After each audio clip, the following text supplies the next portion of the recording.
Glucometer வச்சுருந்தீங்கன்னா நிச்சயமாக அவங்களோட சர்க்கரையோட அளவை சாப்பிட்டு 1 மணி நேரம் 1.5 மணி நேரத்தில் செக் பண்ணணும். அதுக்கப்புறம் ஒவ்வொரு 1.5 மணி நேரம் 2 மணி நேரத்துக்கும் நம்மளோட சர்க்கரையோட அளவை செக் பண்ணிகிட்டே இருக்கணும். நம்ம சர்க்கரையோட அளவு 70க்கு கீழே போச்சு அப்படின்னா அதை உடனடியாக நம்ம வந்து கரெக்ட் பண்ணியே ஆகணும். எப்படி கரெக்ட் பண்ணுறது? லோ சுகர் வந்துச்சு அப்படின்னா அதுக்குரிய சிகிச்சை என்ன பண்ணணும் அப்படின்னு கேட்டிங்கன்னா ரொம்ப சிம்பிள். 15-15 ரூல்னு சொல்லுவோம், ஈஸியாக ஞாபகம் வச்சுக்கிறதுக்காண்டி.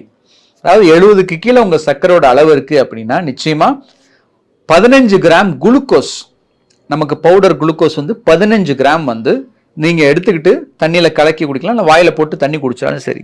எடுத்துட்டு 15 நிமிஷம் கழித்து உங்கள் சர்க்கரையோட அளவு செக் பண்ணி பார்க்கணும். அதுக்கு பிறகும் சுகர் லோவாகவே இருந்ததுன்னா திரும்பியும் 15 கிராம் எடுக்கணும்.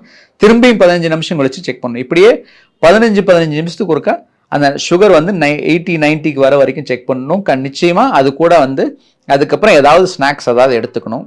இல்லை மீல் டைமாக இருந்ததுன்னா நீங்கள் சாப்பிடக்கூடிய உணவு நேரமாக இருந்துச்சு அப்படின்னா நீங்கள் உணவை வந்து சீக்கிரமாக எடுத்துக்கிறது நல்லது.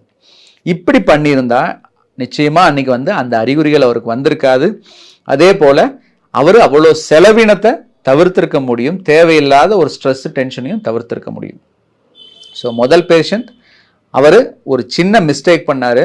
அந்த மிஸ்டேக் வந்து இன்சுலினை அதிக அளவில் போட்டிருக்கார். ஸோ நான் மருந்தில் நான் சொன்ன கணக்கு மருந்தை வந்து சல்ஃபூரியா மருந்து இன்சுலின் மருந்து எடுக்கிறவங்களுக்கு நிச்சயமாக மருந்து அதிகப்படியாக எடுத்துட்டீங்க, இல்லை மருந்துட்டு எக்ஸ்ட்ரா எடுத்துட்டீங்கன்னா அதிகப்படியான உணவை அன்னைக்கு சேர்த்துக்குங்க.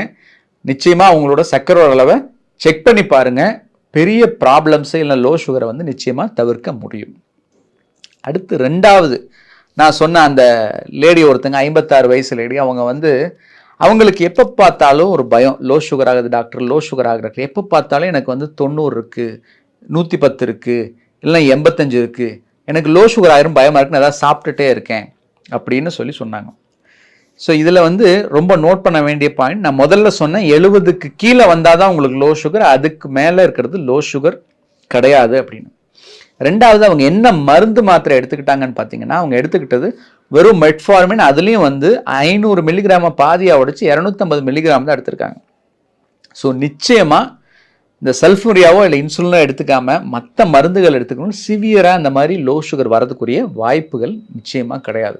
அப்போ அவங்களுக்கு வந்து என்ன டாக்டர் ஏன் அந்த பிரச்சனை வந்தது? நிறைய பேர்த்துக்கு வந்து ஒரு மாதிரி படபடப்பாக வருதுங்கிறாங்க, ஆனால் சுகர் செக் பண்ணால் நார்மலாக இருக்குன்னு சொல்கிறாங்க.